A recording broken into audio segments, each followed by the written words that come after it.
objects. More on this will be talked on by Pooja, so I'm not going to get into that. Now, let's come to brass tacks. Why early intervention? Early intervention and training in infants and young children has been shown to enhance visual function significantly.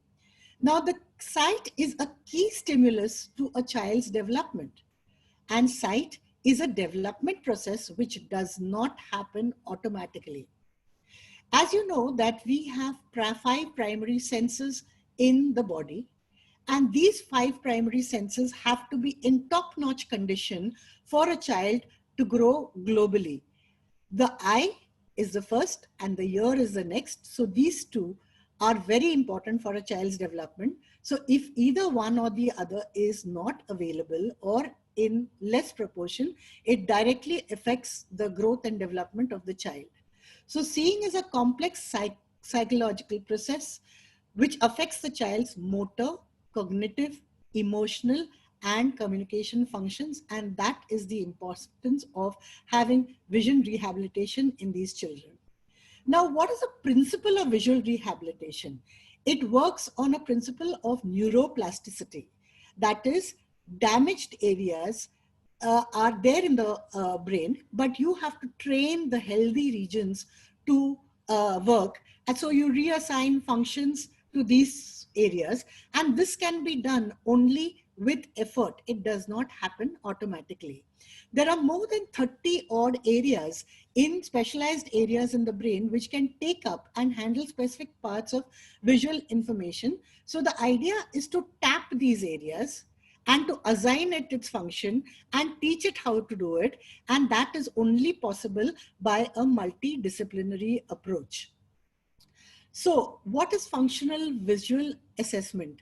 When we are talking about functional we are talking about all the conditions which we have just stated before, and we tend to make them use their residual vision to the maximum point. Now, what are the challenges of assessing vision is that there are no standardized vision tests which is used to test visual acuity. In these children with learning disabilities, they have scare of personnel, of uniforms, of equipments in the hospitals. They're not able to fixate. They are unable to understand commands. And they also have certain postural problems. So they are not very comfortable if they are not in their comfort zone. And the thing is that the assessment investigates their ability to recognize objects, pictures, shapes, perception of movement, figure ground discrimination, depth perception, visual attention, and the capacity to look, listen, or look and do. So the thing is that it is more an observation in these children where we have to observe them doing these things. And the other problems which are encountered are abnormal eye movements, sometimes an abnormal head posture, ocular anomalies, if they are there like a cataract or a strabismus, excess anxiety and crying, lack of comprehension, and some people have bizarre body movements too. So if you see this child, you will know what I mean. The child cannot sit on his own. His head is tilted to one side.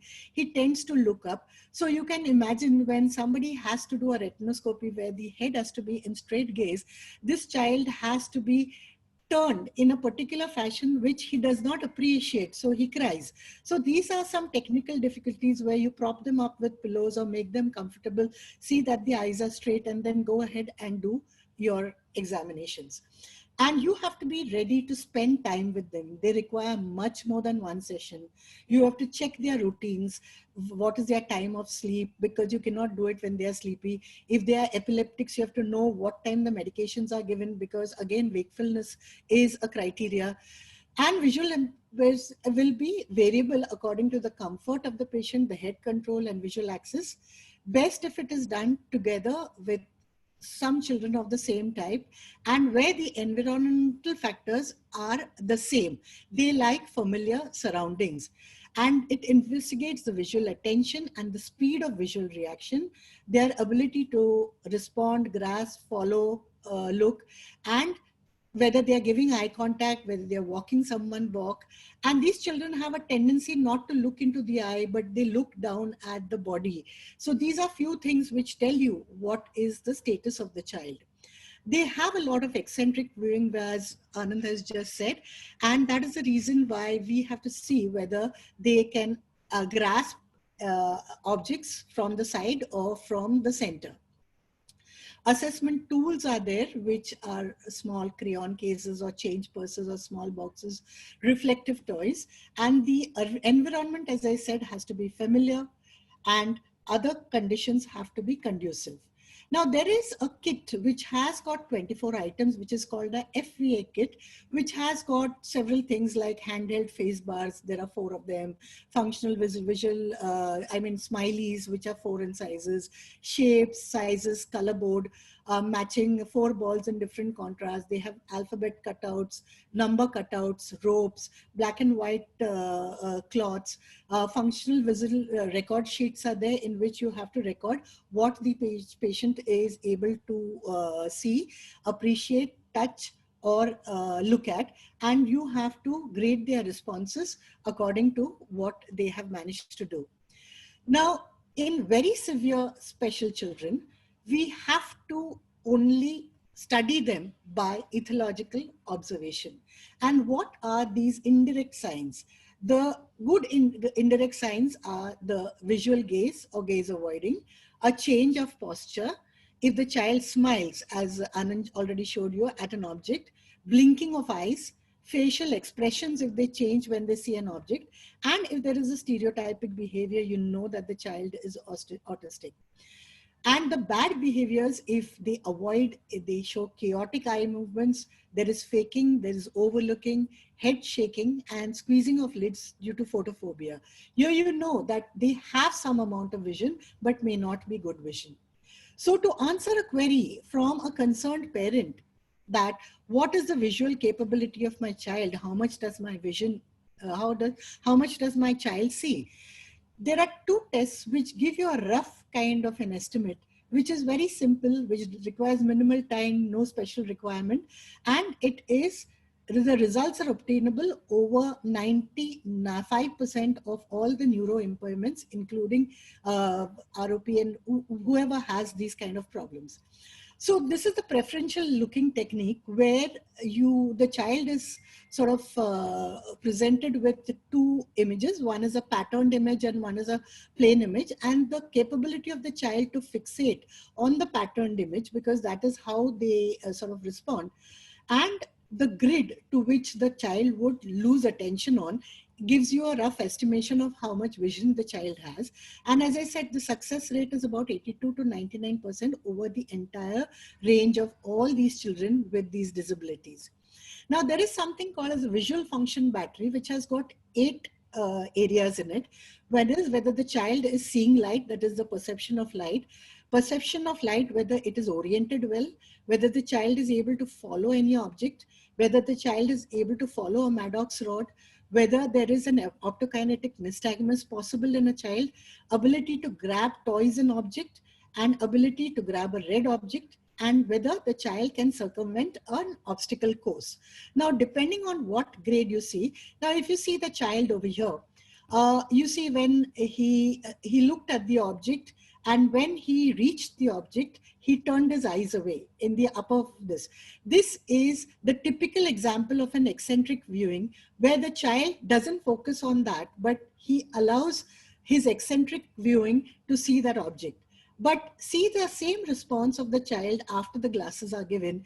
It is a marked this, and this is what I want you all to observe and appreciate. Now, the test results of this is 0.3 if either eye. If it is up to 0.3, that means the child will be capable of independent ambulation. But if the child is able to do the obstacle course, or if the child is able to pick up any or grasp any red objects, you know that this child will have good amount of vision. So the thing is that you can reassure the child, the parents on this score by doing these 2 tests together, combining it and giving them a rough estimate. If there is an optokinetic nystagmus, if it is positive, there is some vision. If there is negative, there is uncertain vision. And this can be done in children less than 3 months also. This I won't get into because Anand has already spoken about it. And these are all the objects which are kind of given to the child, because you need to give them that figure ground discrimination, where you give them a black kind of tray, or you give a red spoon on a white plate, or you give a spring which is moving, or a very bright red pon, because they appreciate color yellow and color red. Then certain stairways are given. So all these things, and you can allow them to dabble with red paint or yellow paint. And the thing is that lit objects in this corner over here, so that the child is able to appreciate and look. And these are given on consistent basis every day, so that the child gets familiar and the child appreciates objects. Like you're seeing the socks over here, which has been given to this patient, and the socks is what the child is appreciating. Now, how do we go about it? That in all this range of children, we have to do a careful retinoscopy. Now, the retinoscopy can be done in older children. Even if they are moving, you can ask someone to hold him, or you can reason with him, though they have certain movements, but this child is pretty well behaved. And for the distractions, you can show them toys, illuminated objects, music, nursery rhymes, mothers singing, animal sounds. Now, controlling the body movements can be done by a mummification technique in very small children. And in older children, you hold the child down on a couch and hold his hands around the ears over the head, and somebody holds the knees of the child. So this is how you mummify a child, where you have to take the child and wrap the child well, first one arm.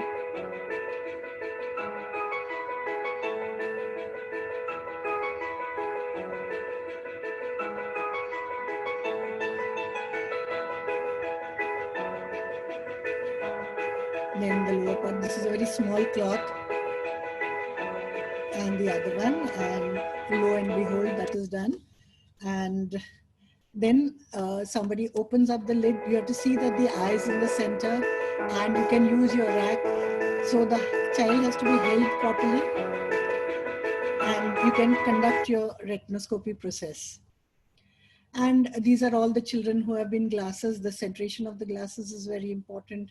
In children who are very small, you have to support the center, or you have to give clips, or the Mirafix glasses are good enough for these children. Now, this is a child who has good dual issues, that is visual and auditory issues. See his movement, there are continuous, he's an autistic child, continuous movements.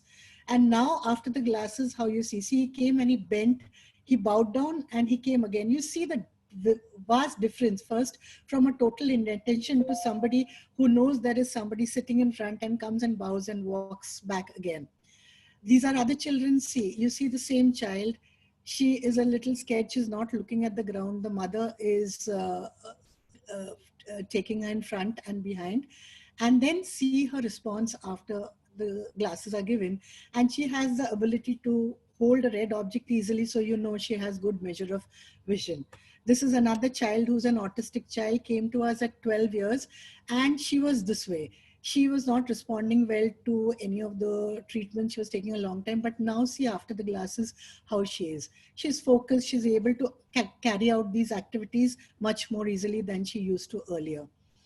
So these are children. This is a child with a postural defect. See how difficult, because the child keeps looking on that side.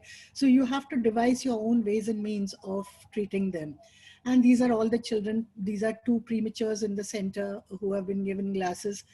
And so what we need to ask, is there a link between ophthalmic deficits and visual outcome? Yes, there is a definite correlation. And the correlation is, in a child, it helps in improving their proprioceptive sensation in their neck hold, their trunk balance, they're sitting in place, walking, running, and this is all eye guided. So that is the importance that the visual rehabilitation has on these children who do not have it naturally. This is another child. This is Nehal's child who had come to me for glasses. And you see the child babbling away.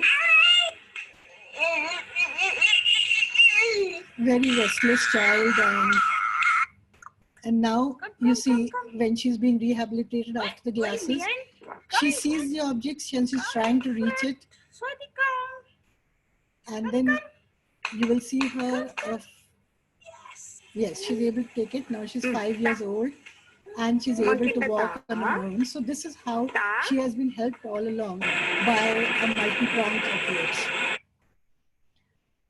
I will skip this. This is mirror image copying, and this is a cerebral palsy child who is walking on his own on the street. The mother is looking the other way.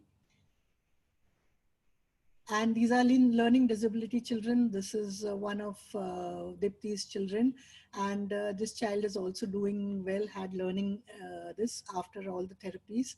This is another child, again, which is Dipti's handiwork, where the child is able to, is much better after all the therapies are done. And a small mention about stem cell therapies, which is being done here at Neurogen Hospital. I see a lot of patients. There are patients coming in from all over the world over here. And these children, we see that this was when the first injection was done and the child was sent, and we found an immediate response of the child with the glasses, and so much so that the child had an accommodative squint which got corrected and the child was much better. So we know that this is definitely because of the glasses. The stem cell is going to take time to work, you know. And this is another thing which is available for these children, which is called midbrain stimulations, where a child who has less vision or no vision, these children are taught to use and to be able to read. This is not braille, but they just put their hand over the object which is given or the written matter, and they are able to read. It's so amazing that even I was so surprised when the patient, one of my patients kind of did this in my consulting room. So this is how visual rehabilitation helps these children. And this is done in 3 arms, that is the stimulation or the enhancements or the utilizations. And this is how we can help these children. So a multidisciplinary approach is always the mainstay of treatment. And this is nevertheless the parent education, cooperation optimizes the management outcomes in these children. It is very important for them to be a major part of it. And prompt diagnosis and timely early intervention in terms of neuro-ophthalmological and rehabilitation services always has a rewarding result for these children with CVI and their parents. So Tenet says, generally we refract at 6 months because that is when the visual maturation occurs in a child. If there is a nystagmus or squint, we always refract them as early as 2 or 3 months. All preterms at 6 months, genetic predispositions at 6 months, all deviants, which is due to CVI, you have to refer early and treat, as this is the lifeline to their visual maturation and treatment. Thank you so much for your kind attention. Thank you, ma'am. Thank you. So now I call upon Pooja Sarbajna to take the next talk. Pooja has done extensive work with Dr. Anand. Over to you, Pooja. Yeah. Yeah, just 1 second. Madam has to exit. Ma'am, Corby ma'am has to exit, otherwise I can't. Actually, the thing is that the cursor is not coming onto that stop share, you know. So Stop the share, Karobi. That's it. the cursor is not coming on that. There is something happening over here. Just a moment.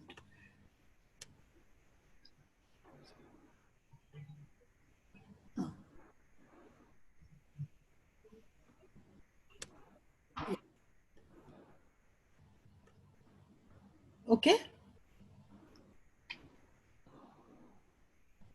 No, ma'am, it's still sharing. It's still sharing. Oh, that's one that comes. You know, there's stop share in red, but it's not coming onto that, you know. Madam, press escape, then you will find the button. Press escape first. Okay. Exit the slideshow, then you will find that. On the screen, red color, stop sharing. Yeah, yeah, okay. Now. Yes, thank you very much. Yes, ma'am. Thank you. Thank you.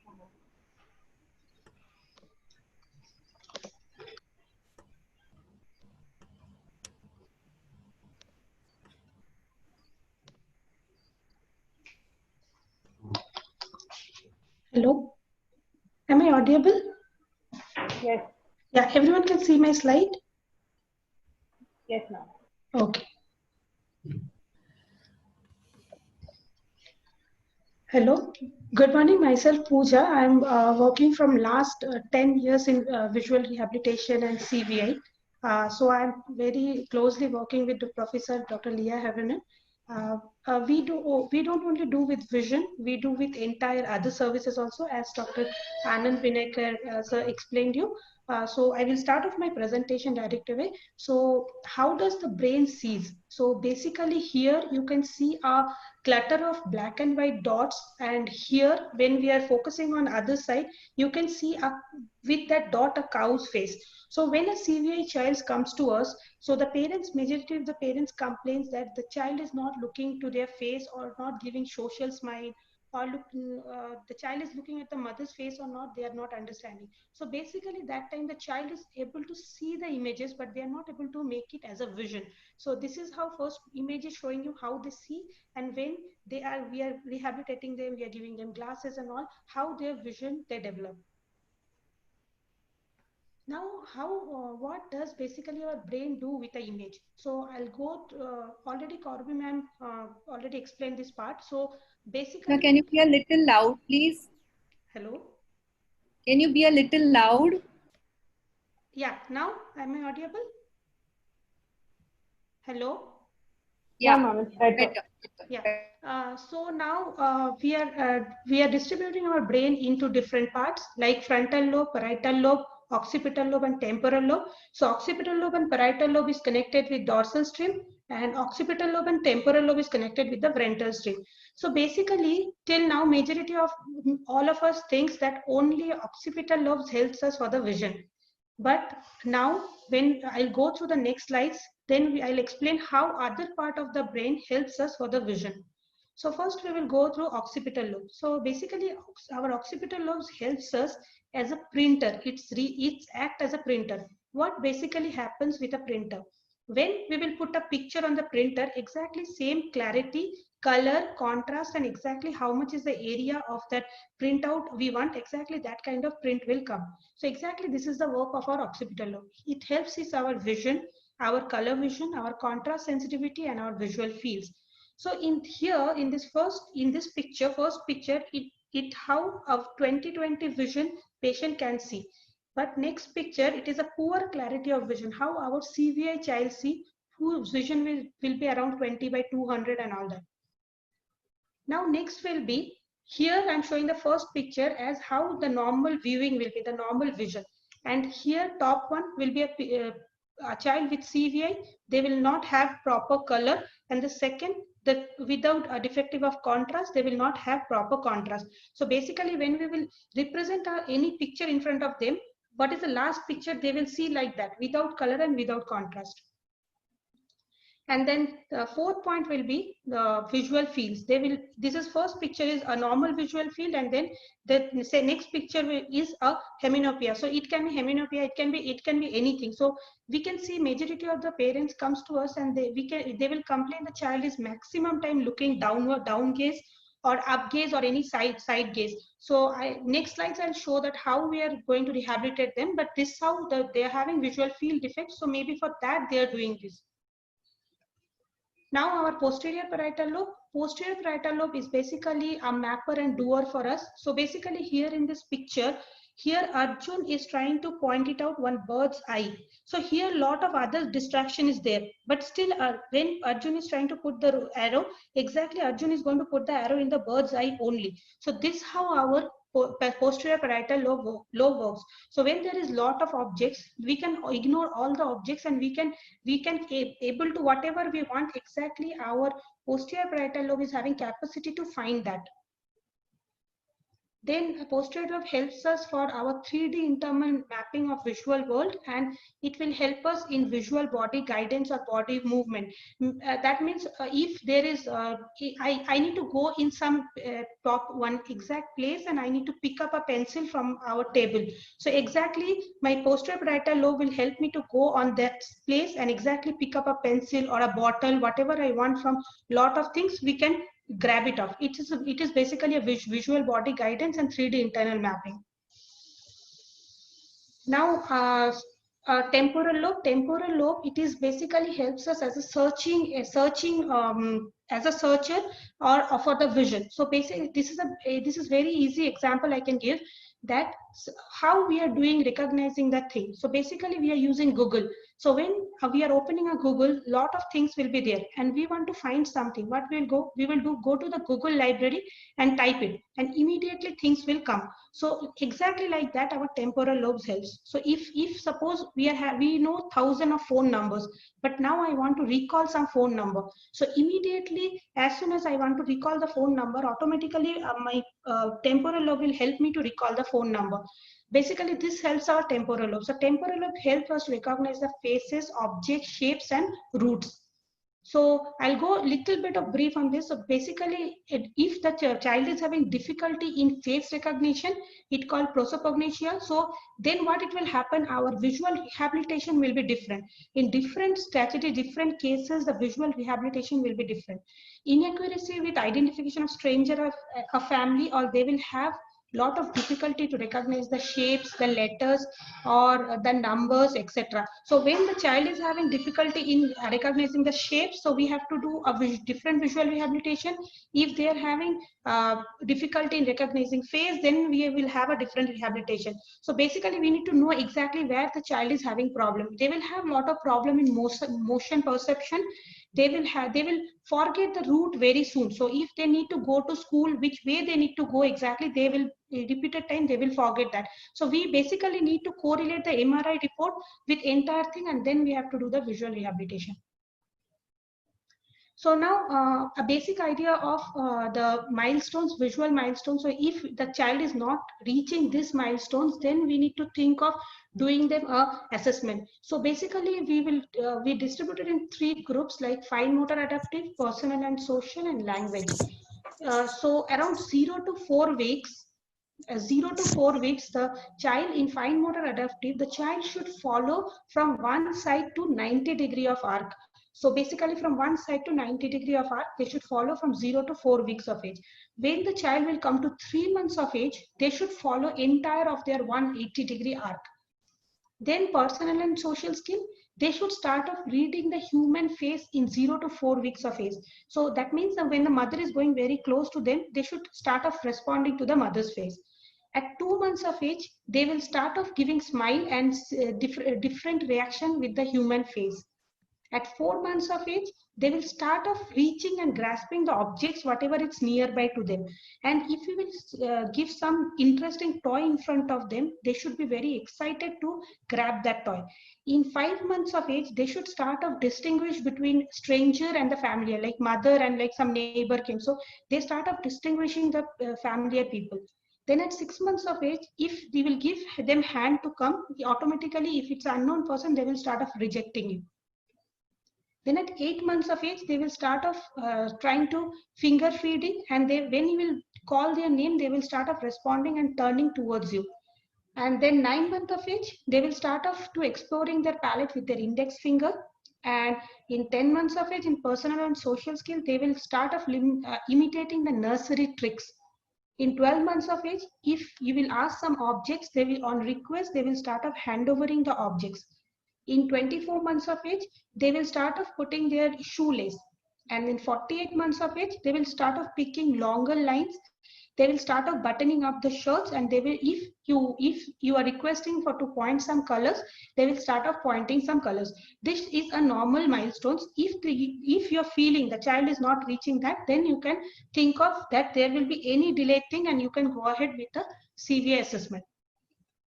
So basically what we do in CVA assessment, history taking and clinical assessment. So history taking, already Corbe ma'am and Anand sir explained what all we need to take in history, but I want to add 2 more points. That is, MRI report and EEG report is very important for us to do the intervention, because a lot of things depends upon the MRI and EEG report to correlate with the intervention. And if MRI, we can correlate MRI report with visual fields, the results will be much more better. Then we will go for the facial communication of the distance. That means that till what distance the child is able to communicate with mother face or any other person face. So we need to go very close to the child and we need to see that till what distance the child is responding to our face, and we need to document that distance. Now the visual acuity, visual fields, we have to check color vision, we have to check eye movements, contrast sensitivity, eye motor and sensory coordinations, and we have to do definitely dynamic retinoscopy to give the glasses. So I'll just brief about little bit of dynamic retinoscopy. We don't do much of, all the kids who comes to us for CV assessment, they undergo dilated retinoscopy also, and they undergo retinal evaluation, OCT and everything. But when they're coming for CV assessment, what we do a dynamic retinoscopy, that is monocular estimation method, to find it out how much accommodative lag they are having. So if the child is having accommodative lag, the retina, the images are not going to focus properly where it should be. So it will focus either behind the retina or backside of the retina. So they are not able to see any images clearly. So basically, with the help of that accommodative lag, whatever plus number we are getting, we are placing that plus number and then we are doing the assessment. We are doing the assessment without the glasses, and again we are doing dynamic retinoscopy, and how much ever lag we are getting, we are putting that lag number, and then again we are doing the reassessment in all the aspects. So when we are talking about vision assessment, what we use as a vision assessment tool for specifically for CVI kids, we do Leah gratting paddles. Basically, why we are using Leah gratting paddles? Because it is much more easy to carry the Leah gratting paddles, because it's basically a paddle, and any position the child is, if the child is not able to sit-in tolerance is not there, the child is majority time is lying down on the bed, or anything that you can do wherever you want the Leah paddle, but just you need to see the distance. What you are doing the Leah paddle, you need to maintain the distance. That is only the major thing. Otherwise, Leah paddle, any position you can do Leah paddle. And if the child is not able to fix and follow light, then what we do? We try to use different light balls, but mainly we focus on the texture of the light ball, and we don't directly show the ball the child is not able to fix or follow or not. Because if we are checking like that, definitely the child will not able to fix and follow, because they doesn't have that potentiality. So what we do, we try to give that different light textures ball to their hand to stimulate their tectopapinal pathway with the retinal calcarine pathway, to understand that some new object is there to my hand, and then the child will start off at least looking at that. So in this way, we try to do them as much as possible vision stimulation also. Now contrast sensitivity, we try to use Heydig contrast sensitivity chart. Contrast sensitivity chart, Heydig contrast sensitivity chart. It also helps us to understand how much is the contrast of the baby. So basically we started from at least 8 to 10 months of age. So we are having contrast from 0 to 5%. So at 25%, 10% like that. So 25% means contrast is less. And as it is going like 25, 10, 5, 2.5, 1.5. So slowly, the baby is getting back their contrast. Then a visual field, we majorly use Leah WAT. Hello? Hello, am I audible? Yes, ma'am. You can continue. Yeah. So basically, we use Leah WAT to do visual field test. So this is very important when we are talking about visual fields. So we need to repeat at least 2 to 3 times visual fields to get the confirmation that what we are doing and what the MRI report is showing, exactly the field effect is there only. So basically what we do, Leah WAT is like a flickering light. So there will be 3 illumination, 4, 400 and 4000. So depending upon the child condition and how much fits the child is getting an entire thing, we need to select the luminance of that Leah WAT. So if the child is having an EEG report, if it's showing photoleptic seizures, we can't use flickering light with 400 candle of arc. We can't use. So we have to go around 4 to 40 candle of arc. So there is different stage to use that. So basically you need to hold the Leah WAT on the back side of the child, and you need to show the light in different direction to understand how much the child is able to see on the side gaze or down gaze or up gaze. Then the color preference. we do color preference, it's very difficult to do for small kids because we start to do CV assessment from 3 months age. So it's very difficult to do it in 3 months of age. So we start up doing color preference from at least 1.5 years to 2 years of age. So first we start up doing with Leah puzzle. So Leah puzzle is having a 3D perception. So there we can understand the child is having depth perception or not. Then Leah puzzle is having two sides. One is for color and one is for contrast. So basically, if the child is able to do matching with the colors, at least if they are not able to put the color on the same place, at least if they are able to point it out, that red apple will go here like that. If they are able to point it out, then also we can do this test.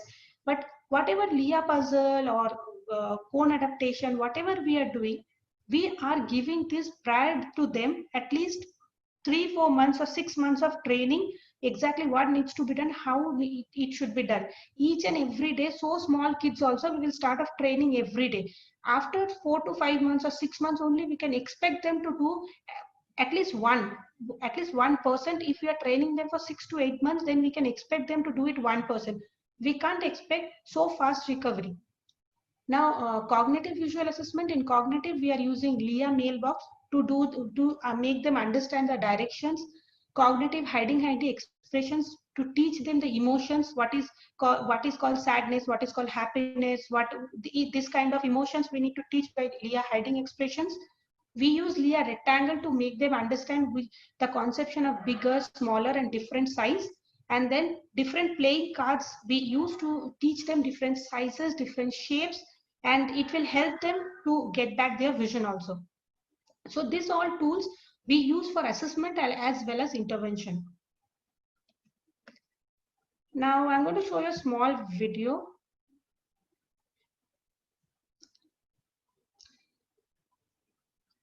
So first we make the child to be sitting in a comfortable position. And then here I am trying to check the child's fixation. This child is with us from long time. And this is how I do dynamic retinoscopy. This is Leah flickering van to assess their visual fields. This is Leah paddle to assess their vision. And this is the how much of a lag I got. Exactly I put that lag is a glass form. And again, I'm trying to test the visual acuity. This is hiding to check their contrast sensitivity. So the darker part is around 25%, that is demo plate. Slowly we are making it less. And now this is Leah puzzle. So it is the first we will start off with the color thing, and we will ask the child to match.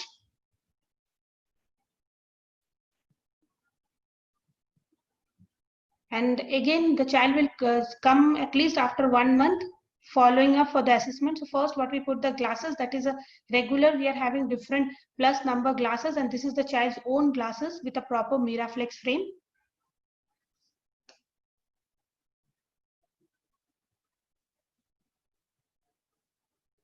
And again, so I will do the similar kind of assessment after 1 month with the glasses, and we will see how much the child is responding on the visual field. You can see one white patches on the center of the glasses.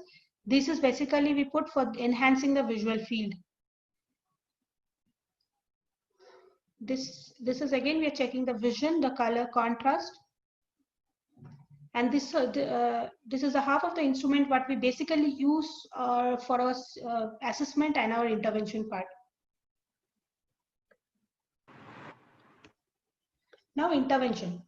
So how we do the intervention? So intervention, we use different light stimulation, because we start doing CV assessment and intervention from 2 to 3 months of age. So first what we do different kind of light stimulation exercises, but we don't do much of light, showing the lights. Basically what we do, we try to use this technique, which is like mainly explained by Professor Leah Havenanen, that we need to give any light texture or anything to the child's hand to make the child understand that there is some new objects, and then the child will start focusing on that. So when we are doing light stimulation exercises, we obviously consult with the neurologist too, to understand that child is getting any photoepileptic seizures or not. If they are getting, then we need to be little more cautious about giving the light stimulation and what kind of light to be given. We should avoid the flickering light or not, or the child is getting fits because of the sound or not. Entire thing we know, and then we start off doing intervention. We do a lot of light box exercises. Light box is basically like a light pad. We put different object top of that, and we tell them, we instruct the child to pick up the objects from one and then put it. So sometimes what happens, the child is too small, like 6 months or 7 months, the child doesn't understand what basically needs to do. So what we do, we carry the child, we sit with the child in front of the light box, and we make them do the light stimulation exercises. Then Marsden ball is like basically a ball with where it's written different numbers, alphabets and all. Child needs to stand in a balance board, and they need to they need to hit the ball, and when the ball is coming forward to them, they need to focus on one alphabet. Again, it will go back, again it will come front, like that. They need to focus on one letter. So basically it will help them to track, and they help them to make their fixation better. Cheerioscope is basically, it's for eye-hand coordination. So you have to, it's very easy. You need to take a white normal board. You need to draw a red color line or a blue color line, whatever you want, with different patterns. And the child basically needs to copy that pattern top of that line. Now pegboard is basically for eye-hand coordination. So basically what you need to do, pegboard is a round circle whiteboard. It will be automatically rotating all the times. The child needs to stand on the balance board, and child needs to see the pegs, and there will be small hole on the pegboards. They need to see the holes, and they need to put the pegs in the hole. Hopscotch we all played in the childhood. Basically, like there will be different numbers and alphabets. We need to focus on each alphabets and numbers, and some therapists are going to instruct from the side that you need to go from jump from A to C, C to D, or 1 to 5, like that, and the child needs to see that, jump from one to another, and they need to coordinate their motor thing. Now we do a lot of cognitive therapies, and we do a lot of cognitive therapies, and with the help of different York prisms, we will do, already I explained, we use a lot of Leah playing cards, then Leah mailbox, Leah rectangles, cone adaptation to develop their cognitive things. So basically cognitive therapies we give with making them to understand the shape, the size, the colors, the entire thing. And York prisms and occlusion therapy we do to enhance their visual fields. Thank you. Any questions?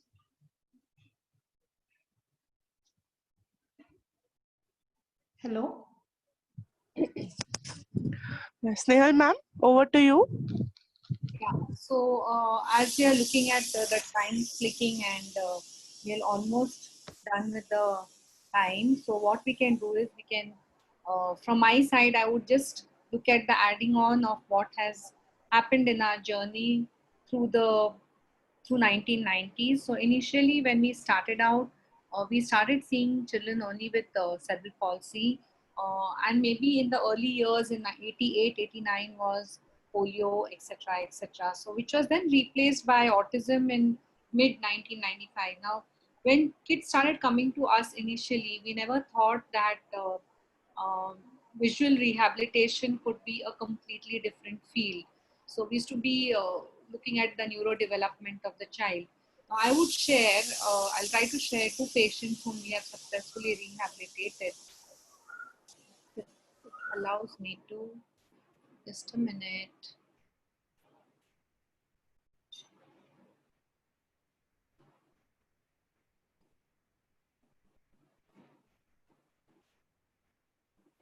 Can you all see my screen? Yeah? Yes, ma'am. Yeah. So this is one of our kids who was a preterm child, and he came to me maybe at around 8 to 9 months of age.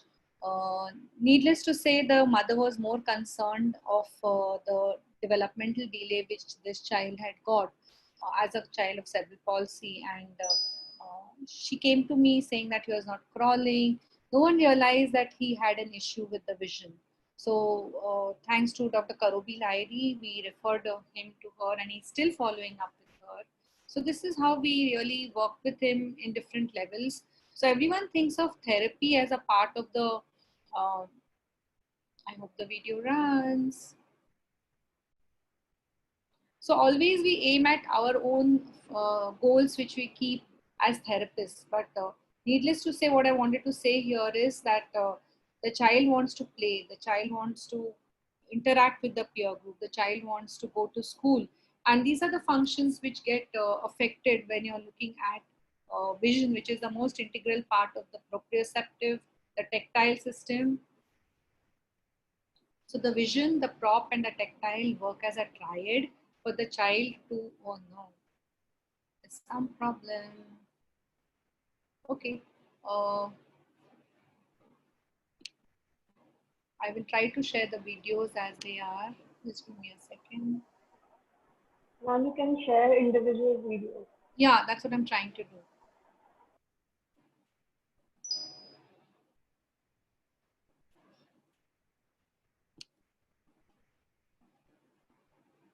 Can you all see this?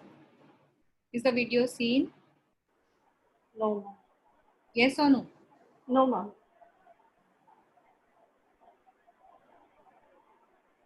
Now? No, ma'am. No, ma'am. Just the audio is playing.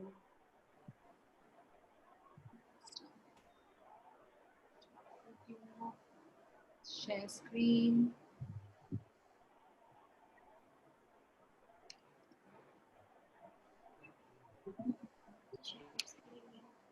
Open with VLC.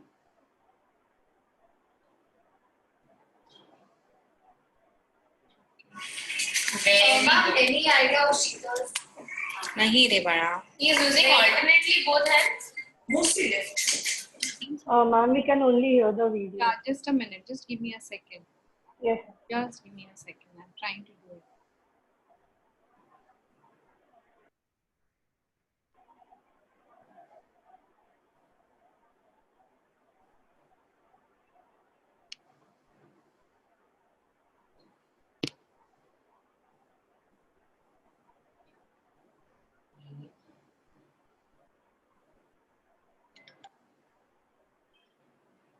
Now? No, ma'am. Okay.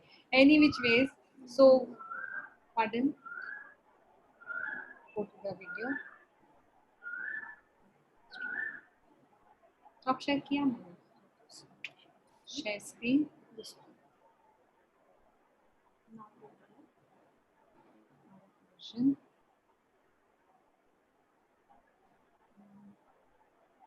Is that right? Is it happening now? Ma'am, any Yes, ma'am. Yeah.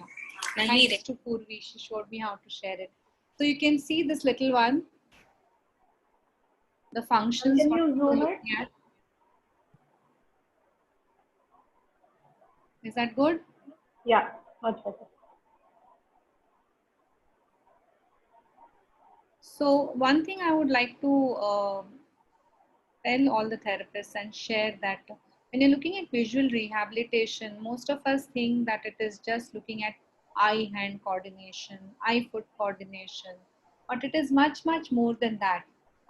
Giving the child the elements of what is needed for his development at that particular period of time, including the type of crayons what you give, the type of paper what you use, the seating arrangement what you do for the child, not only at home but also in school, counts a lot.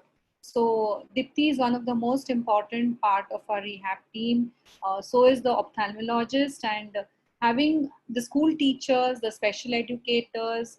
Needless to say, every person in that team counts a lot, because you're looking at the participation of the child in society. You're just not looking at vision and looking at scanning, etc., etc. So he should be able to gain that self-esteem and confidence that I can use my vision well. This is what I would add on, because Pooja has already spoken a lot on how they are doing visual rehab. But what we do at SNEHA is we actually look at what is the participation of the child, how is the child participating, what is he doing, what is his functional level, as is it age appropriate, yes or no. So that is one of his videos. And if I can look at him today,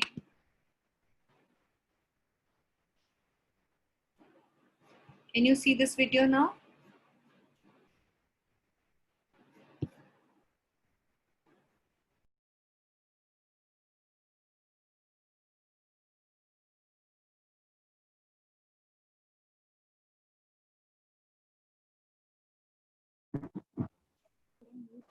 No. No, ma'am. Just a minute. Yeah. Helping me share the video. Just a minute. This one. Yeah.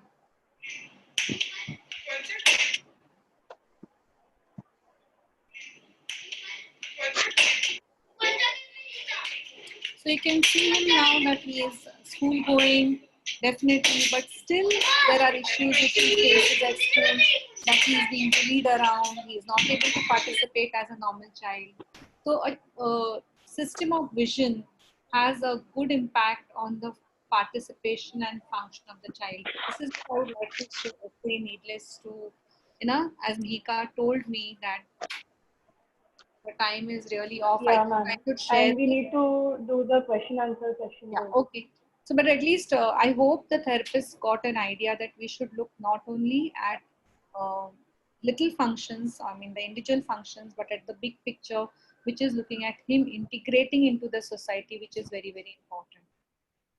So I would like to stop here, and then maybe in a later session, as Mihika was telling me, that we can have one more session on pure rehabilitation of the child, visual rehabilitation. Yes. Yeah. Yeah. Dr. Arya, can we go to the question and answer? Yes. So I think few questions are already answered by Dr. Vinekar on the chat itself. So just a second.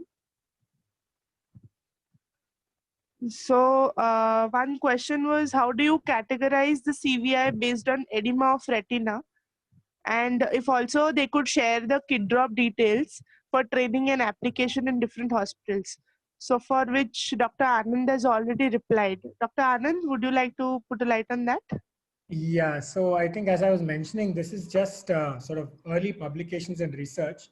It's an exciting tool because, it's so much easier and cheaper to do than, let's say, neuroimaging or CT MRI to look for T2 changes in the cortex and so on. So we are excited, but I think we don't yet have a classification to tell you that this much edema means this much CVI or whatever. That's one. Second thing is we are able to now distinguish between edema of prematurity and edema.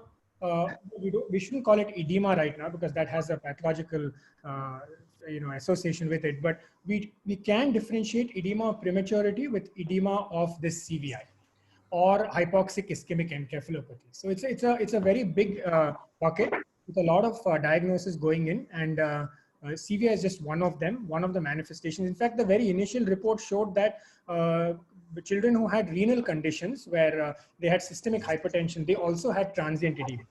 So there are a lot of things going on, and we still don't know what. The next question was on the drop details. So yes, it's on our Facebook, on our website. It's actually under construction. Otherwise, all the articles were there. By the time the others answer their questions, I'll try to put up at least the link to one of our main articles, which is downloadable. The others are not online resources, but the training aspect was asked. So roughly what happens is we train anyone as in it can be a nurse, it can be a school dropout, it doesn't matter for us. We used to take about 30 to 90 working days to get anyone to become an imager. But now we've cut short that training to just 7 to 10 days in our center. So they just spend about a week or 10 days where they practice on a mannequin and then handhold on a baby, and then they get fairly comfortable with the camera. And then when they go back to their centers, the rest of the training is done online. So we now have an online training platform, which we've experimented as a small study with the Karnataka government and the Madhya Pradesh government and the Kerala government. So it's working well. So now the nurses are getting trained in their NICUs itself. They don't have to spend 1 month with us. And the training is unique that they are not only taught how to take a picture, but also to make a diagnosis on the spot. So the ROP specialist need not be connected 24/7, although the platform does allow that. So an imager looks at it and says, either this baby needs treatment, has some ROP that needs to be followed up or is completely normal. So when you look at it, there are only 3 of these criteria. And just based on the training, these non-doctors, in fact, non-ophthalmologists can make that call. And that's the validation that we've done and published. So the IG, or the Indian Journal of Ophthalmology article, is freely downloadable. If you go to PubMed and do KidDrop, you will get about 10 articles. Out of that, at least 3 of them are downloadable and 2 of them have our training program. That's what I'd like to say. Okay. So going on to the next question, that is, how do we differentiate clinically the cortical visual impairment versus peripheral, or both? I don't think that was related to edema. So I think that was related to visual field. So if somebody else wants to take that question, I think they'd be better qualified. Pooja, you would like to talk about central field versus peripheral field? You have to unmute yourself. We can't hear you. So child with CVI, definitely they will have lot of visual field issue, and when we will see hypoglycemia, there is a high chance that the visual field, peripheral visual field will be very much restricted. So in those cases who are having central visual field or peripheral visual field problem, so in that cases only we will do the rehabilitation.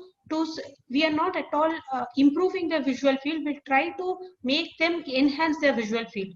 It is purely because of majorly because of the visual fields they will do all that kind of behaviors. Okay, ma'am, one more question. I think it goes to you. So how early can we screen for CVI? And not us, but the parents at home can be, be aware that, okay, if you see such things, maybe the child has CVI.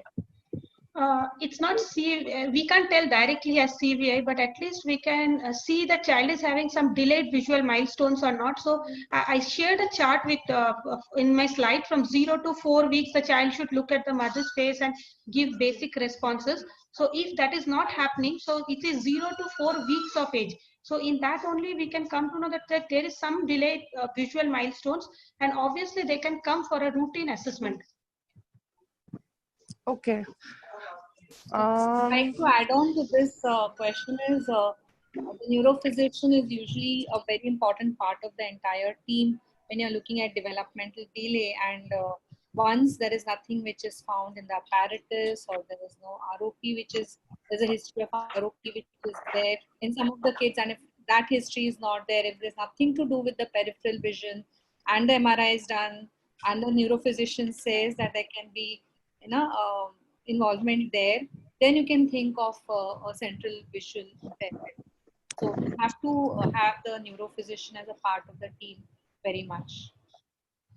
I agree. At our center, we do routine vision assessment at the 3rd month for preterm babies, because term babies right now, there's no timeline to do it. So they come only when there's a complaint. But a 3rd corrected month, that is from the expected due date, 3rd corrected month, we are now routinely screening for vision. I would like to add one thing over here. Can you hear me, Snehal? I can. Yeah, ma'am. Okay. See, when you talk whether parents, how will the parents know? What happens is that when the child is 1 month, etc., the child has got a vision of what we call as 20 by 800. That is very close to face. So if the parent's face is like, so the mother is holding the child, that is very close to face, or the mother takes the face very close to the child and the child is not responding on the face at such close quarters, that would be the first indication that the parent would know that there is a problem. If there is, see, because the fixation follow, the guided fixation follow, the very exact fixation follow will occur at about 3 months. The accommodation develops at about the 4th month, and then it reaches an adult status by about the end of the 5th month. So the thing is that by that frame of time, if in that progression they find that the child is not responding to any object, say maybe at 3 months, not looking at, I mean, when a object is moved from side to side, if the child is not looking, or there is visual inattention, or the child tends to have some wandering eye movements or eye movements in general, then the parent can be alerted to the fact that there is a visual problem, and the child should be then taken immediately for an examination, and then whatever the ophthalmologist decrees and whatever needs to be done, if it's a CVI, then he gets referred to all the other ophthalmologists, which are, the therapists, etc. So,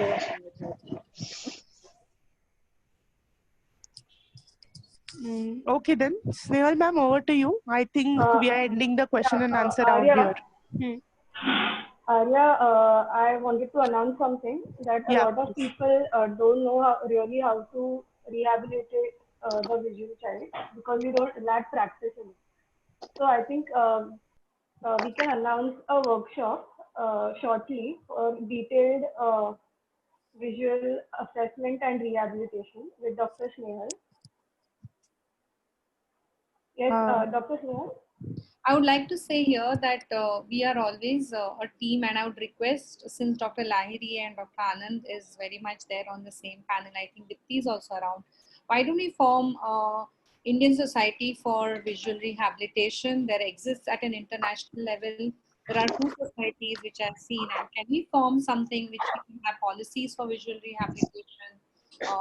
How do we really go about, so that we can have some norm-based research studies which can come up from India? Over to you, Dr. Lahiri and Dr. Anand. that's a good idea, actually. Anand?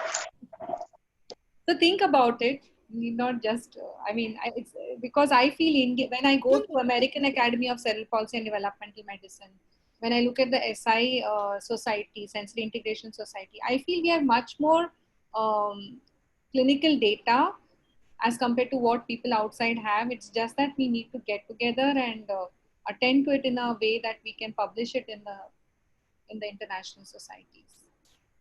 Like, there were 2 teams which had come to American Academy this time, and I attended one of the vision rehab workshops. I feel if we could really do it and we could be all on the same page, it would be really wonderful for the parents and the kids.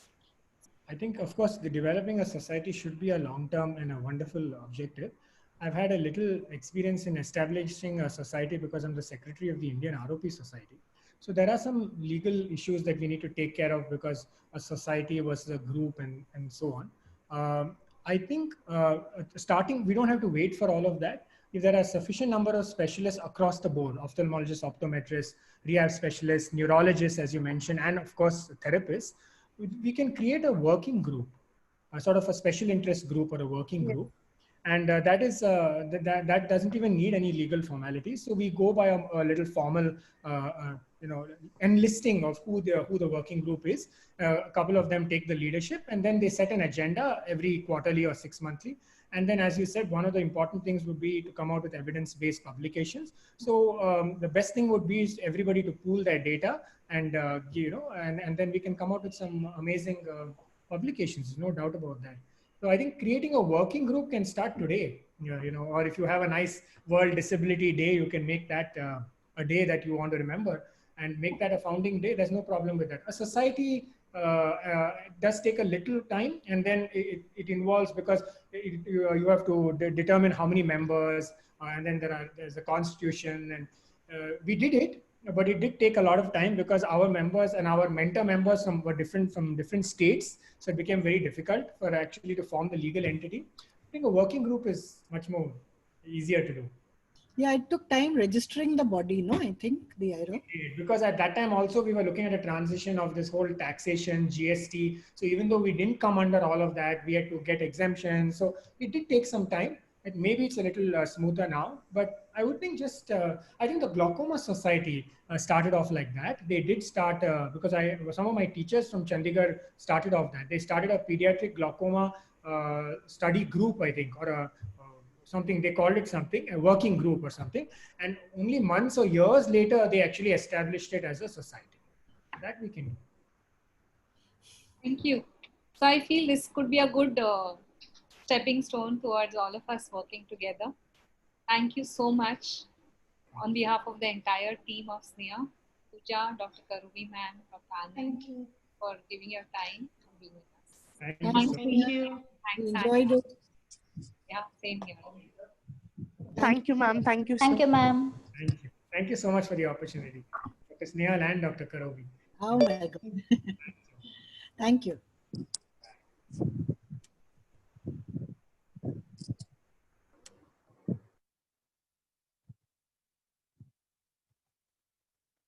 Everyone, this is the next topic for our learning Wednesday, that is connections and attachment. So it will be held on 29th April. So you can register on the mobile numbers given below. Thank you so much. Thank you for attending the lecture. Thank you for being patient with us. Thank you.